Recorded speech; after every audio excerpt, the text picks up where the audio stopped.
दोस्तों, आप में से बहुत से ऐसे लोग होंगे जिनको सीरियल किलर्स की कहानियाँ सुनना बहुत पसंद होगा।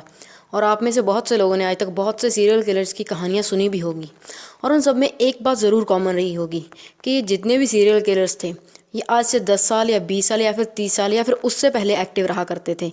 ये कहानी इतनी पुरानी है, लेकिन हाल ही के समय में बहुत कम ऐसा देखा जाता है कि कहीं कोई सीरियल किलर पकड़ा गया। लेकिन आज की हमारी ये जो कहानी है, ये एक ऐसे ही सीरियल किलर की है जो हाल ही के समय में पकड़ा गया है। तो चलिए शुरू से शुरू करते हैं। ये कहानी शुरू होती है नाइजीरिया देश से। नाइजीरिया एक बहुत ही गरीब देश है, लेकिन बावजूद इसके वहाँ के लोग बहुत अच्छे हैं। वो सब आपस में बहुत प्यार से और मिलकर रहते हैं। और वहाँ पे हमारी कहानी नाइजीरिया के पोर्ट हार्कोट इलाके से शुरू होती है। ये इलाका बहुत ही शांत है। हाँ, लोग यहाँ भी गरीब ही रहते हैं, लेकिन इस इलाके की खास बात ये है कि एक तो यहाँ के लोग आपस में बहुत मिलजुल कर रहते हैं, और दूसरा ये कि यहाँ पे क्राइम रेट बहुत कम है। मतलब यहाँ पे क्राइम बहुत कम होते हैं, और सीरियस क्राइम जैसे कि मर्डर वगैरह इनका तो आप भूल ही जाइए। लेकिन जुलाई 2019 में कुछ ऐसा होता है जो इस इलाके की तस्वीर ही बदल के रख देता है। तो होता ये है कि जुलाई के महीने में साल 2019 में पोर्ट हार्कोट के एक छोटे से होटल के रूम में एक लड़की की डेड बॉडी मिलती है। और उसकी ये जो डेड बॉडी थी, ये एक अजीब सी हालत में पड़ी हुई थी। मतलब उसके शरीर पर एक भी कपड़ा नहीं था, और उस लड़की के दोनों हाथ पैरों को वहीं होटल के ही एक कपड़े को उसी की रस्सी बनाकर उसके हाथ पैरों को बांधा गया था, और इसके बाद उसका गला दबाकर उसकी हत्या कर दी गई थी। अब जैसे ही ये डेड बॉडी मिलती है तो होटल का स्टाफ पुलिस को फ़ोन करता है। पुलिस भी इसे एक छोटे मोटे मर्डर का मामला समझकर अपनी इन्वेस्टिगेशन शुरू कर देती है। पुलिस की इन्वेस्टिगेशन अभी शुरू हुई ही थी कि ठीक 1-2 दिन बाद ही ठीक उसी तरीके से एक और होटल में एक और लड़की की ठीक उसी हालत में लाश मिलती है। अब ये देखकर पुलिस के कान खड़े हो जाते हैं। उन्हें यह अंदाज़ा लग चुका था कि अब वो किसी मामूली खूनी को नहीं ढूंढ रहे, बल्कि ये कुछ और ही चल रहा है। खैर, पुलिस अपनी इन्वेस्टिगेशन थोड़ी और तेज़ कर देती है और ये देखने की कोशिश करती है कि आखिर इन दोनों महिलाओं में ऐसी कॉमन चीज़ क्या थी। तो उन्हें ये पता चलता है कि दोनों ही ये जो औरतें थी, ये सेक्स वर्कर्स थी।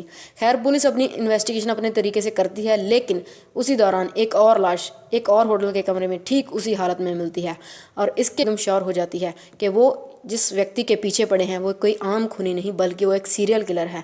अब जैसे ये 3 कत्ल होते तो पोर्ट हार्कोट का पूरा इलाका सन्न रह जाता है, क्योंकि उनके इतिहास में पहली बार कुछ ऐसा हुआ। नेशनल मीडिया तक इसी खबर की ओर नजरें टिकाए हुआ था।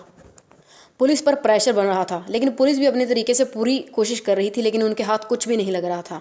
और ये जो तीसरा कत्ल हुआ था, इसमें भी मरने वाली औरत एक सेक्स वर्कर ही थी। तो अब तक पुलिस के हाथ बिल्कुल खाली थे और 3 कत्ल हो चुके थे। पुलिस अपनी ओर से पूरी कोशिश करती है, लेकिन ये जो कत्ल थे ये थम ले रहे थे। कत्लों का ये सिलसिला यूं ही जुलाई से शुरू होकर अगले आने वाले कुछ महीनों तक चलता रहता है। और पुलिस के हाथ खाली होने का एक कारण ये भी था कि जिन भी होटलों में ये सब हुआ था वो बहुत ही सस्ते और चीप होटल थे। वहाँ पर ना तो कोई सीसीटीवी कैमरा था और ना ही कोई ढंग का स्टाफ था जो वहाँ पर आने जाने वालों के नाम रजिस्टर करता हो। तो इसीलिए पुलिस को बहुत ज़्यादा दिक्कत आ रही थी उस खूनी को पकड़ने में। लेकिन फिर भी पुलिस से जितना बनता है वो करती है। सभी होटलों को ये हिदायत भी दे देती है कि वो अपने यहाँ सीसीटीवी कैमरास या फिर जो भी उनसे बन पड़ता है वो सारी कोशिशें करें, ताकि वो जल्द से जल्द उस खूनी को पकड़ सकें। और जो भी होटल पुलिस के साथ कोऑपरेट नहीं करेगा तो उस होटल को बंद कर दिया जाएगा। और ऐसा हुआ भी आने वाले टाइम में, आने वाले महीनों में, जहाँ जहाँ भी जिस होटल में कत्ल हुए सीसीटीवी वहाँ पर ढंग का सीसीटीवी फुटेज ना होने के कारण उन होटलों को बंद तक कर दिया गया। और ये लाजमी भी था, क्योंकि ये कोई छोटी मोटी बात नहीं थी। एक के बाद एक औरतों के कत्ल हो रहे थे। कत्ल चलते रहते हैं और जुलाई से अगस्त आ जाता है, और ये दिन था 18 अगस्त का।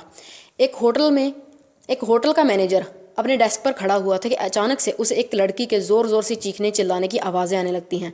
अब पोर्ट हार्कोट में सभी को कत्लों के बारे में मालूम था, तो वो तुरंत एक्शन लेता है और जल्दी से उस कमरे की ओर भागने लगता है, क्योंकि वो नहीं चाहता था कि उनके होटल में कोई ऐसी घटना हो जाए। वो एक कमरे के पास जाता है और कमरा खोलने की कोशिश भी करता है, लेकिन अंदर से टीवी की ज़ोर से आवाज़ और उस लड़की के चिल्लाने की आवाज़ आ रही थी, लेकिन कोई दरवाज़ा नहीं खोल रहा था। उसके बाद जो डुप्लीकेट की थी वो उसकी मदद से उस दरवाजे को खोलता है, और उसकी आंखों के सामने एक आदमी खड़ा हुआ था।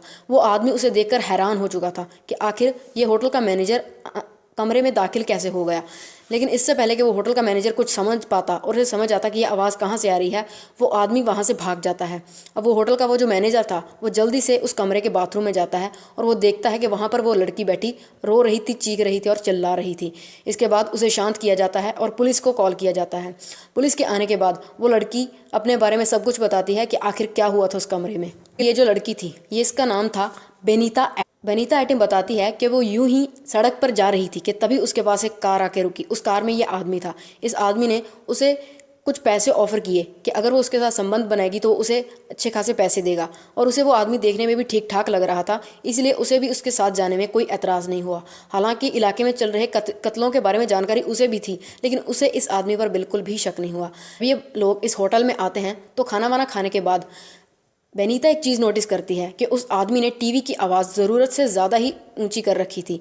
अब उसे ये बात देखकर थोड़ा शक होता है, इसलिए जब वो आदमी बाथरूम में जाता है तो रिमोट ढूंढकर उस आवाज़ को कम करने की कोशिश करती है। लेकिन जैसे ही वो बेड के गद्दे को उठाती है तो उसके नीचे से उसे एक बड़ा सा चाकू दिखाई देता है। अब ये देखकर उसके रोंगटे खड़े हो जाते हैं, क्योंकि उसे कहीं ना कहीं मालूम चल गया था कि ये आदमी वही है जो शहर में कत्ल कर रहा है, और उसे अब ये भी पता था कि इसके बाद अगला नंबर उसी का होगा। इसीलिए वो अपने आप को किसी तरीके से शांत करती है, और जैसे ही वो आदमी बाथरूम से बाहर आता है वो बाथरूम का बहाना लगाकर बाथरूम में चली जाती है और बाथरूम का दरवाज़ा अंदर से बंद कर लेती है, और बाथरूम में लगी खिड़की से वो ज़ोर ज़ोर से चीखने चिल्लाने लगती है कि कोई उसकी मदद करे।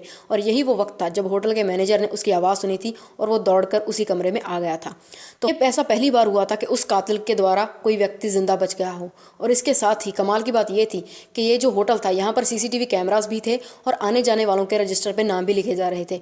तो पुलिस के हाथ अब कुछ ना कुछ तो लगने ही वाला था। जैसे ही पुलिस सीसीटीवी चेक करती है तो उन्हें एक आदमी का चेहरा मिलता है, और इसके साथ ही रजिस्टर में एक आदमी का नाम और उसका फ़ोन नंबर भी मिलता है। ये फ़ोन और नाम एकदम सही थे, मतलब उस आदमी ने गलत नाम का उपयोग नहीं किया था। होटल में उस दिन बेनीता के साथ आने वाला वो आदमी, उसका नाम था डेविड वेस्ट। दरअसल डेविड वेस्ट पोर्ट हार्कोर्ट के ही एक छोटे से गैंग का एक मेंबर हुआ कर, इसी का एक मेंबर था।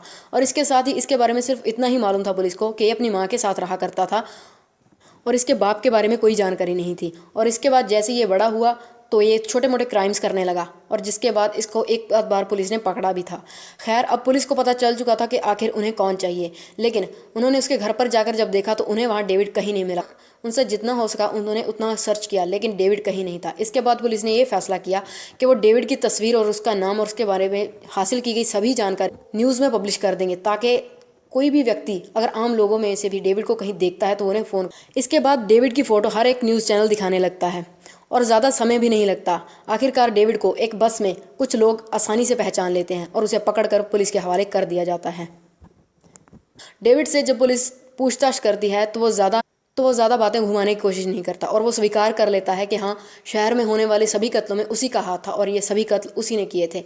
और इन कत्लों को करने के पीछे उसका ये मकसद था कि वो पहले तो इन औरतों को सस्ते होटलों में ले जाकर उनसे संबंध बनाता था, और फिर उनके पास जो भी पैसा या जो भी गहने वगैरह होते थे वो उनसे लूट लेता, और इसके बाद ये औरतें किसी को बता ना दे उसके बारे में तो उनका बेरहमी से कत्ल कर देता था। सिर्फ मामूली सी चोरी के लिए, सिर्फ वो थोड़े से पैसे चोरी कर सके, इसके लिए वो इतने कत्ल कर रहा था। और यूं ही पुलिस की इन्वेस्टिगेशन में वो ये स्वीकार करता है कि उसने अभी तक 15 औरतों के कत्ल किए थे। लेकिन कमाल की बात ये थी कि पुलिस के पास उनमें से सिर्फ 9 कत्लों का ही रिकॉर्ड था, शायद बाकी के 6 कत्ल उसने कहीं और किए थे। खैर इसके बाद उसके खिलाफ मुकदमा चलता है। हर जगह धरते हैं कि डेविड को मौत की सज़ा होनी चाहिए, लेकिन नाइजीरिया में हाल ही के समय में पिछले काफ़ी टाइम से मौत की सज़ा या फांसी की सज़ा किसी को भी नहीं दी गई थी, तो कहीं ना कहीं ये भी था कि डेविड को भी शायद मौत की सज़ा नहीं दी जाएगी। खैर मुकदमा शुरू होता है, और कमाल की बात तो ये देखिए कि जो औरतों का उसने कत्ल किया था उनके परिवार में से कोई भी मुकदमा देखने नहीं आता, क्योंकि वो शायद सेक्स वर्कर्स थी इसीलिए। खैर मुकदमा चलता है, और अक्टूबर 2020 में अदालत अपना फैसला सुनाती है, और वो डेविड को उन 9 कत्ल करने के बदले में फांसी की सज़ा सुनाती है, और बाकी के 6 कत्ल जो वो करने की बात कबूल, उसके बारे में पुलिस को कोई सबूत हाथ नहीं लगा, इसीलिए उसे सिर्फ 9 कत्लों की सज़ा हुई। लेकिन अभी तक डेविड को सज़ा हुई नहीं है। डेविड अभी भी जेल में बंद है और पता नहीं उसे मौत की सज़ा कब होगी। तो ये थी आज की कहानी। उम्मीद है आपको ये कहानी पसंद आई होगी। अगर आपको ये कहानी पसंद आई तो हमारी बाकी वीडियो ज़रूर चेक कीजिएगा। फिर मिलेंगे।